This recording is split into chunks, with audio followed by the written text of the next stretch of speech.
Simposium 9 ini akan dipandu oleh moderator yang terhormat, Dr. Endah Citra Resmi, spesialis anak konsultan MARS.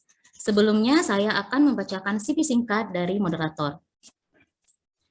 Dr. Endah Citra Resmi, spesialis anak konsultan MARS, beliau meraih gelar dokter umum dari Fakultas Kedokteran Universitas Pajajaran, Magister Administrasi Rumah Sakit dari Fakultas dari Fakultas Ilmu Kesehatan Masyarakat Universitas Indonesia, spesialis anak dan konsultan alergi imunologi anak dari Fakultas Kedokteran Universitas Indonesia. Beliau merupakan pengurus pusat IDAI, sekretaris unit kerja koordinasi alergi dan imunologi IDAI, dan ketua Satgas HIV IDAI. Kepada Dr. Endah, kami persilahkan dengan hormat. Baik, terima kasih kepada Dr. Raudah. Selamat siang, Assalamualaikum warahmatullahi wabarakatuh. Kita akan memulai paralel simposium 9 ya dengan topik Don't Miss Pediatric Problems in Daily Practice. Pada kesempatan ini kita sudah bersama dengan dua narasumber dari Ikatan Dokter Anak Indonesia. Yang pertama adalah Dr. Reni Grahani, spesialis anak konsultan magister kesehatan. Mungkin untuk mempersingkat waktu, saya akan mempersilahkan Dr. Reni. Nah, sebelumnya saya akan membacakan kurikulum vitae beliau. Dr. Reni lulusan Fakultas Kedokteran Unpad dan juga lulusan dokter spesialis anak, konsultan alergi imunologi, dan juga program doktor dari Fakultas Kedokteran Unpad. Dan saat ini beliau adalah staf pengajar di Fakultas Kedokteran Unpad di Divisi Alergi Imunologi, Departemen Ilmu Kesehatan Anak. Dan juga beliau menjabat sebagai anggota KIM Dikipi Jawa Barat dan sekretaris redaksi Majalah Kedokteran Bandung. Kepada Dr. Reni, kami persilakan. Waktunya 20-25 menit ya, Dok. Terima kasih Ibu Moderator Dr. Endah Citra Resmi. Izin saya share screen.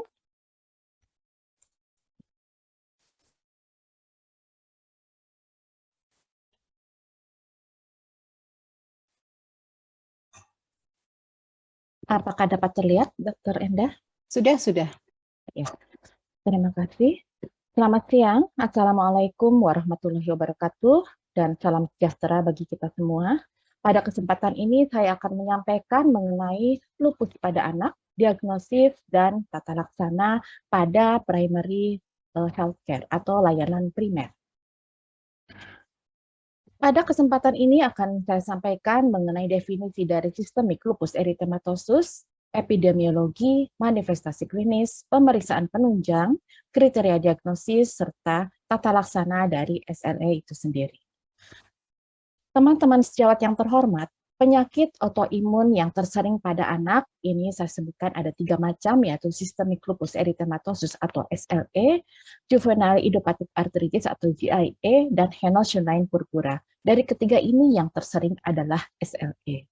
Mungkin sehari-hari dapat juga kita temukan yang lebih jarang, yaitu seperti skleroderma, juvenile dermatomyositis atau polymyositis, dan polyarteritis nodosa.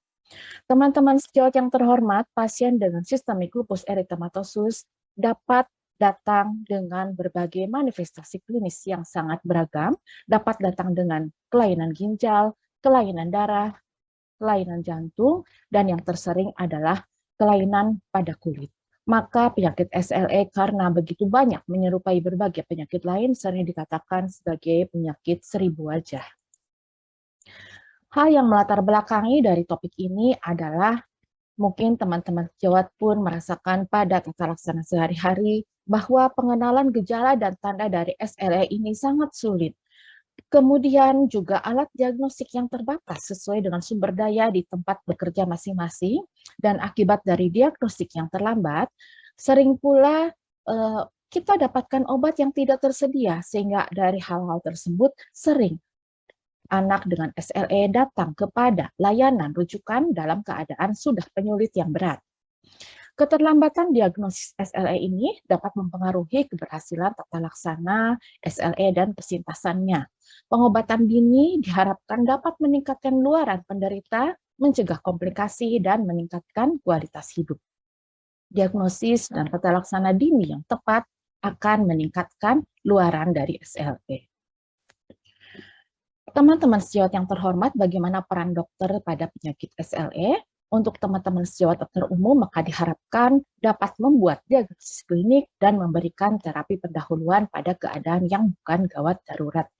Sedangkan peran teman-teman sejawat dokter spesialis anak untuk beberapa penyakit autoimun, khususnya SLE, HSP, dan JIA, diharapkan dapat memberikan tata laksana sesuai dengan ketersediaan fasilitas di tempat bekerja masing-masing.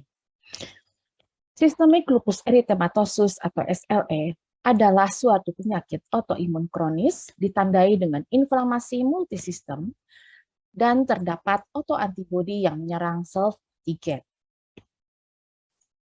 Secara epidemiologi terdapat kekhasan pada usia, gender, etnis, juga insidensi dan prevalensi.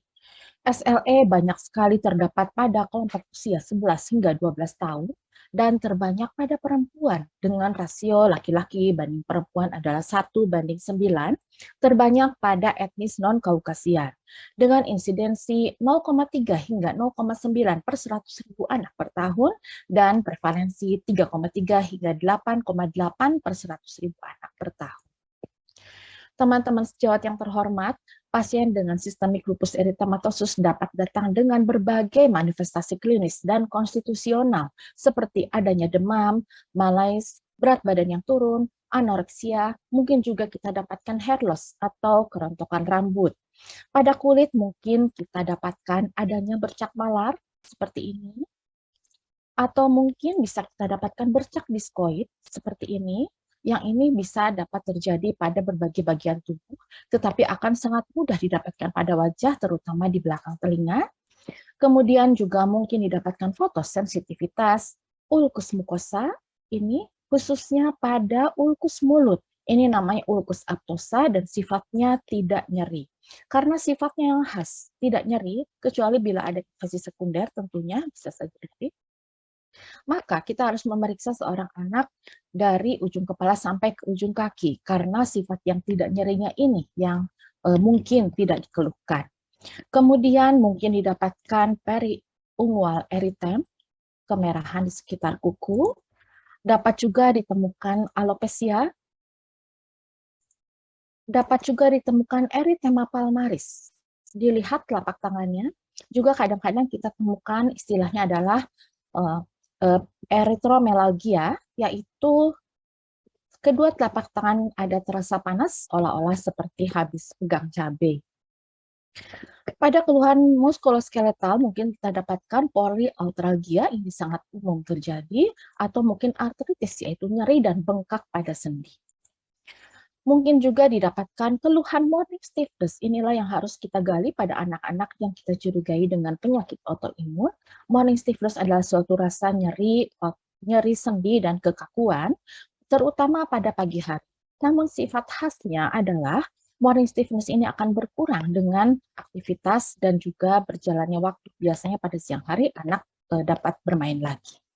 Kemudian dapat juga datang dengan kelainan ginjal, apakah glomerulonefritis atau sindroma nefrotik, juga anak dapat datang dengan manifestasi klinis pada sistem saraf, apakah kejang atau psikosis.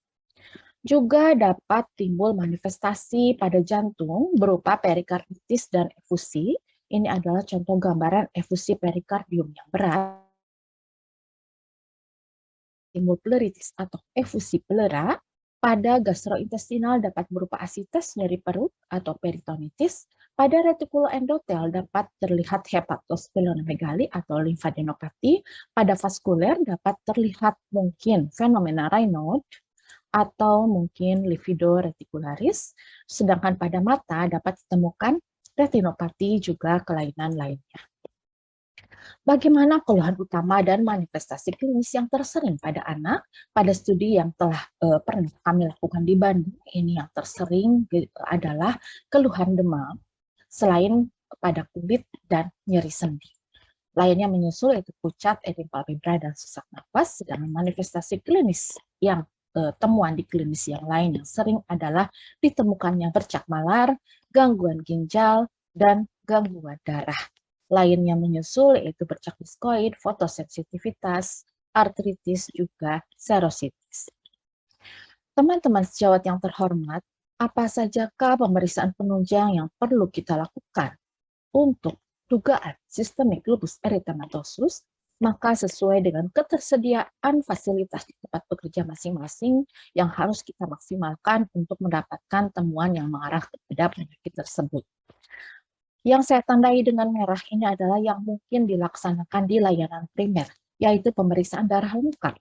Kita harus dapatkan hemoglobin, leukosit, hitung trombosit, hitung jenis leukosit, serta gambaran darah tepi. Jangan terlupakan untuk memeriksakan gambaran darah tepi, saya kira bisa diusahakan. Kemudian juga laju endap darah. Ini adalah pemeriksaan murah dan mudah, dan mudah-mudahan dapat dilaksanakan. Kemudian adalah pemeriksaan urinalisis. Pada pemeriksaan dipstick, kita harapkan didapatkan apakah adanya proteinuria secara kualitatif pada berbagai derajat, atau secara mikroskopis ditemukan adanya granular kas. Yang saya tandai dengan warna hijau ini adalah yang mungkin dapat dikerjakan oleh teman-teman sejawat di Vaskes 2 yang mungkin memiliki fasilitas lebih untuk pemeriksaan lanjutan, seperti misalnya penanda inflamasi, seperti CRP, kuantitatif, atau KOMTES, PTA-PTT, fototoraks, EKG, tes fungsi ginjal dan tes fungsi hati, serta elektrolit. Sedangkan yang saya tandai dengan warna ungu ini adalah untuk teman-teman sejawat yang mungkin bekerja di layanan tersier, kota besar yang memungkinkan untuk pemeriksaan pencitraan yang canggih seperti ekokardiografi, juga imunoserologi. Saya ingin jelaskan beberapa hal mengenai pemeriksaan imunoserologi. Beberapa rekan sejawat telah merujuk pasiennya dengan sudah diberikan hasil imunoserologi. Ini yang dapat kita periksakan antara lain adalah ANA-tes, anti-nuklear antibody, dapat diperiksakan dengan metode immunofluorescence atau ELISA. Immunofluorescence adalah gold standar pada pemeriksaan ANA-tes. Namun yang teman-teman sejawat harus waspadai, ANA-tes ini sensitivitasnya memang tinggi tetapi kurang spesifik. Beberapa penyakit lain juga dapat memiliki tes ANA yang positif. Sebagai contoh pada beberapa keganasan, pada infeksi kronik, dan juga kalau pada dewasa, pada geriatri mungkin kita temukan tes ANA yang positif. Maka kita lakukan pemeriksaan yang lebih spesifik, seperti misalkan antides DNA, ini sangat spesifik, atau profil ANA atau panel ANA. Pada profil ANA dapat kita dapatkan anti-SMID, anti-RO atau SSA, dan anti-LA atau SSB. Ini sangat spesifik untuk sistemik lupus eritematosus, atau lanjutannya dapat kita evaluasi juga dengan pemeriksaan antifosfolipid antibody berupa antikardiolipin, IgA atau IgM, atau IgG, juga beta-2 glikoprotein 1, juga lupus antikoagulan.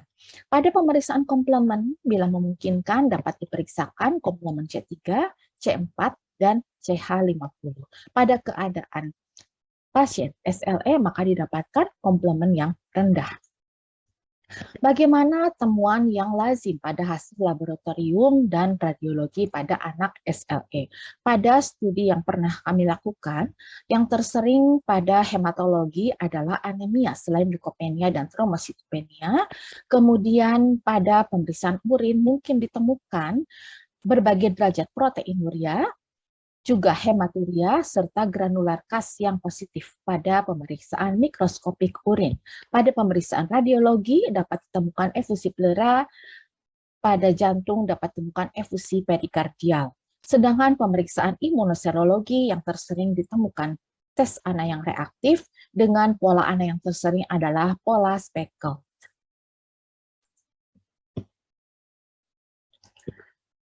Teman-teman sejawat yang terhormat, bagaimana kita menetapkan seorang anak dengan dugaan sistemik lupus eritematosus? Maka kita perlu mengenali berbagai kriteria diagnosis. Yang awal diajukan adalah kriteria diagnosis menurut American College of Rheumatology atau ACR 1982 yang kemudian direvisi pada tahun 1997. Kemudian Systemic Lupus Collaborating Clinic atau SLIC mengajukan juga kriteria diagnosis pada tahun 2012, dan akhirnya yang terakhir adalah HILAR atau ACR tahun 2019. Berikut ini adalah ACR tahun 1982 dan revisinya tahun 1997. Di sini didapatkan berbagai manifestasi,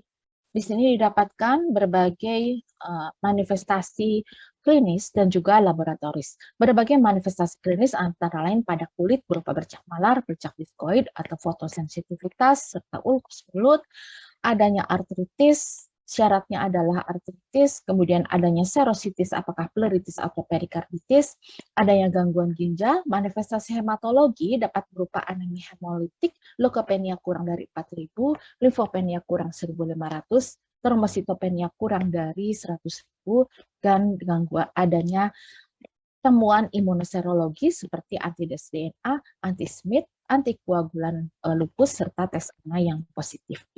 Pada kedua kriteria ACR 1982 dan 1997 revisinya ini dikatakan SLA jika terdapat 4 dari 11 kriteria, baik secara simultan ataukah secara kumulatif.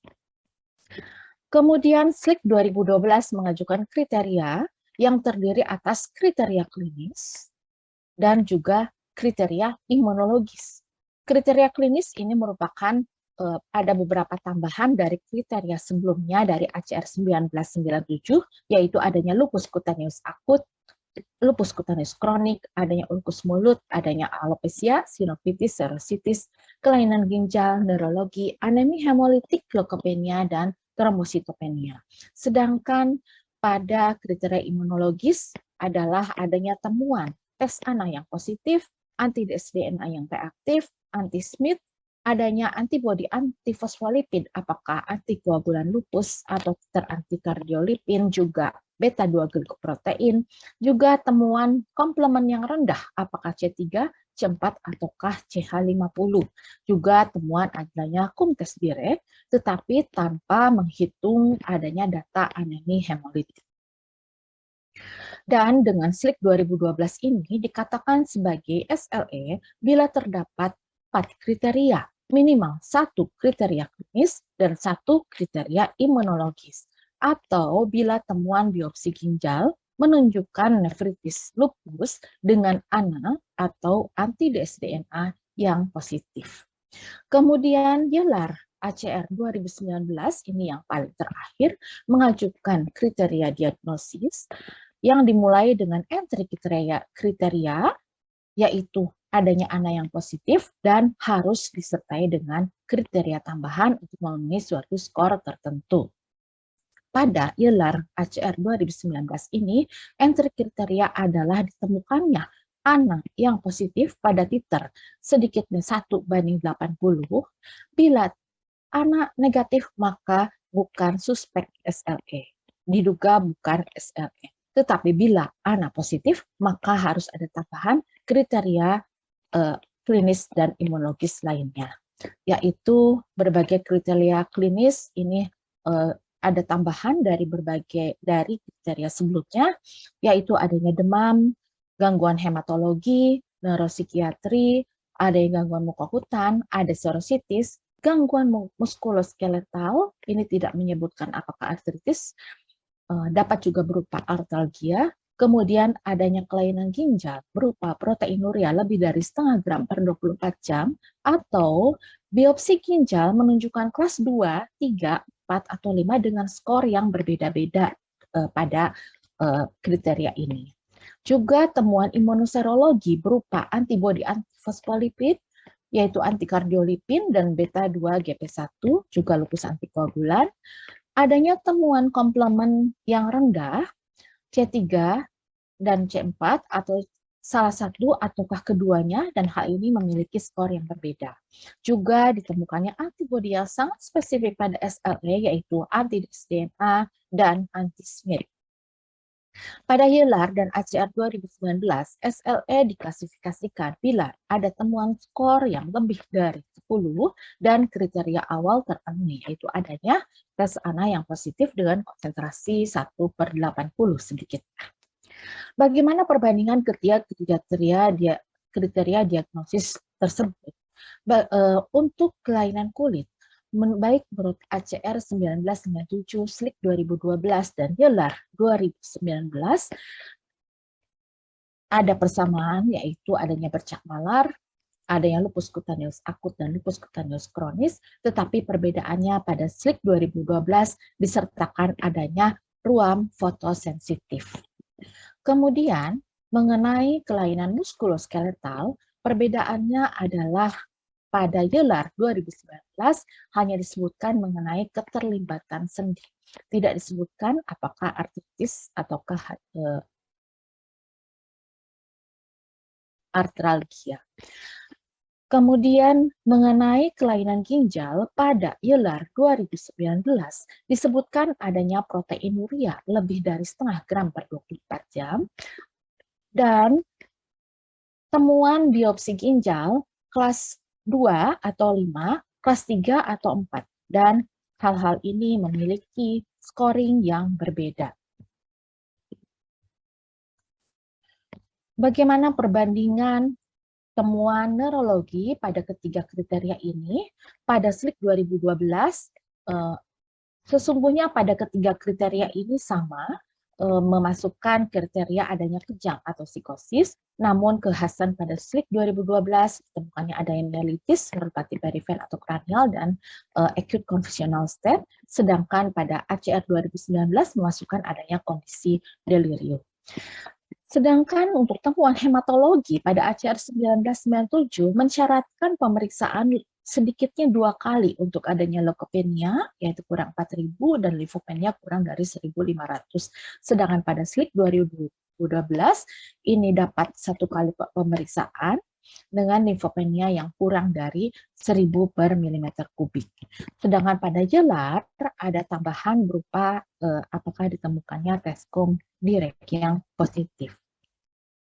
Bagaimana dengan pemeriksaan imunoserologi? Pada SLIC 2012 ditambahkan mengenai komplement yang rendah, yaitu C3, C4, CH50. Sedangkan pada YELAR 2019, maka ada temuan C3 atau C4 yang rendah, atau keduanya yang rendah, dan masing-masing memiliki skor yang berbeda. Sedangkan mengenai tes ANA, ketiganya mensyaratkan tes ANA, namun maksudnya memasukkan ke dalam kriteria, namun khusus YELAR 2019 untuk anak ini memiliki kekhususan sebagai entry kriteria. Bagaimana perbandingan kriteria keduanya? Untuk ACR 1997, bila kita menemukan 4 dari 11 kriteria yang tadi telah ditampilkan, sedangkan pada SLIC 2012, bila ditemukan 4 dari 17 kriteria, dengan minimal 1 kriteria klinis dan 1 kriteria imunologi. Atau biopsi ginjal menunjukkan nefritis lupus dengan ANA atau anti-DNA yang positif. Sedangkan pada YELAR diperlukan scoring, yaitu lebih sama dengan 10 dengan titer ANA yang positif minimal 1/80. Bagaimana dengan perbandingan? Bagaimana dengan perbandingan sensitivitasnya dan spesifisitasnya? ACR 97 memiliki spesifisitas yang tinggi, sedangkan SLIC 2012 sensitivitas yang lebih tinggi. Bagaimana dengan YELAR? Ini memiliki sensitivitas dan spesifisitas yang cukup stabil dan cukup tinggi. Hal yang menjadi catatan untuk teman-teman semua, bahwa kita dapat menggunakan ketiga kriteria ini sesuai dengan sumber daya ketersediaan fasilitas di teman-teman bekerja masing-masing. Mungkin untuk teman-teman yang bekerja di layanan tersier atau di tempat di kota besar yang memungkinkan untuk pemeriksaan imunoserologi pada anak-anak dengan kecurigaan SLE dapat langsung diperiksakan tes ANA dan kemudian dilanjutkan dengan pencarian kriteria tambahan lainnya sesuai dengan YELAR pusterjaan. Tetapi buat teman-teman sejawat dengan keterbatasan pemeriksaan imunoserologi, maka dapat diutamakan pemeriksaan dengan ACR 1997. Dapat dicari secara teliti pemeriksaan dari pemeriksaan fisik dan juga laboratorium. Hal lain yang harus menjadi catatan bagi teman-teman sejawat semua, bahwa temuan kriteria diagnostik pada anak yang terduga SLE bersifat kumulatif. Jadi tidak hanya pada saat datang ke klinik kita, tetapi juga harus dicari berdasarkan anamnesis dan riwayat klinis untuk mendapatkan tambahan kriteria kecurigaan ke arah SLE. Sekarang 3 menit bagaimana? lagi, Dok. Ya, terima kasih Dr. Yanda. Bagaimana tujuan pengobatannya? Ada untuk meringankan gejala dan tanda, mengendalikan aktivitas penyakit, meminimalkan efek samping yang disebabkan oleh obat, mencegah kerusakan jangka panjang, dan meningkatkan kualitas hidup. Dasar pemilihan pengobatannya terkena ataukah derajat keparahan, apakah derajat ringan, sedang, atau berat. Kita katakan derajat berat bila ada keterlibatan organ utama seperti ginjal, otak, atau paru, juga vaskulitis mesenterika, atau ditemukan trombositopenia kurang dari 20.000 per milimeter kubik, serta ditemukannya akut hemofagositic syndrome dan skor SLEDAI lebih dari 12. Skor SLEDAI adalah scoring untuk aktivitas penyakit, seperti ini tampilannya. Kemudian bagaimana tata laksana awalnya? Yang penting adalah penghindaran sinar matahari, penggunaan tabir surya, pemberian vaksinasi, olahraga, dan menjaga berat badan yang cukup. Pada semua keterlibatan organ dapat diberikan hidroksikloroquine sebagai tata laksana dan juga glukokortikoid per oral dengan dosis yang disesuaikan dengan pertimbangan klinis dan harus diberikan dengan imunosupresif sebagai pendamping, apakah azathioprin, MTX, atau mycophenolate mofetil. Dan pada keadaan yang berat, keadaan hematologi, renal, dan juga neurologi yang berat dapat dipertimbangkan pemberian metilprednisolone pulse yang disertai dengan terapi lanjutan sesuai dengan algoritma masing-masing. Ini adalah algoritma tata laksana lupus nefritis yang umumnya secara 6 bulan, yang nanti umumnya diawali dengan pemberian metilprednisolone pulse disertai dengan imunosupresan apakah siklofosfamid ataukah mycophenolate mofetil. Kemudian hidroksikloroquine ini direkomendasikan untuk semua penderita SLE, namun jangan lupa teman-teman sejawat harus melakukan screening oftalmologi dan fungsi liver terlebih dahulu, karena memiliki efek samping yaitu toksisitas retina dan hepatotoksisitas. Untuk glukokortikoid per oral itu dapat diberikan dengan dosis rendah ataukah dosis tinggi, jenisnya apakah prednison ataukah metilprednisolone. Metilprednisolone, teman-teman sejawat sekalian, itu harus diingat bahwa dosisnya adalah 4/5 dari dosis prednison. Sedangkan prednisolone ini dianjurkan bagi yang memiliki gangguan fungsi hati. Bagaimana pemberian metilprednisolone pulse pada keadaan yang berat itu diberikan dosis tinggi yaitu 10-30 mg per kilogram berat badan secara intravena drip 1-3 jam selama maksimal 5 hari. Dan indikasinya adalah pada anemia hemolitik akut yang berat, trombositopenia yang berat, dan keterlibatan ginjal dan otak yang berat. Bagaimana pedoman penggunaan steroid jangka panjang? Maka bila harus menjadi perhatian bila ditemukan tekanan darah yang tinggi, dipertimbangkan penggunaan metilprednisolone. Gunakan dosis minimal untuk mencapai efek terapeutik. Bila efek terapeutik tercapai, segera tapering off, dan jika remisi, steroid harus segera dihentikan dengan tap off terlebih dahulu. Bagaimana meminimalkan efek samping steroid, yaitu pemberian steroid 1 kali di pagi hari atau alternate dose. Pemberian metilprednisolone pulse ini harus dipertimbangkan untuk mengurangi efek samping dari steroid dan dikombinasi dengan imunosupresan sebagai steroid sparing agent. Terapi suportif jangan lupa pemberian kalsium dan vitamin D, juga layanan remaja, psikolog, dan juga supporting group. Prognosis biasanya pada anak lebih buruk dibanding dewasa dengan survival rate untuk 10 tahun. Karena waktu tidak memungkinkan, saya tidak dapat memberikan contoh kasus, tetapi sebagai simpulan, SLE adalah penyakit autoimun kronis dengan gejala yang sangat bervariasi. Penting untuk mengetahui manifestasi klinis dan kriteria diagnosis SLE supaya diagnosis SLE tidak terlambat. SLE dapat didiagnosis dengan ACR 1997, SLIC 2012, atau YELAR ACR 2019 sesuai dengan ketersediaan sumber daya di tempat bekerja masing-masing. Tata laksana SLE tergantung dari keterlibatan organ dan derajat keparahan penyakitnya, dan tujuan tata laksana adalah untuk meningkatkan luaran jangka panjang penderita SLE. Demikian yang saya sampaikan. Terima kasih. Semoga bermanfaat untuk kita semua.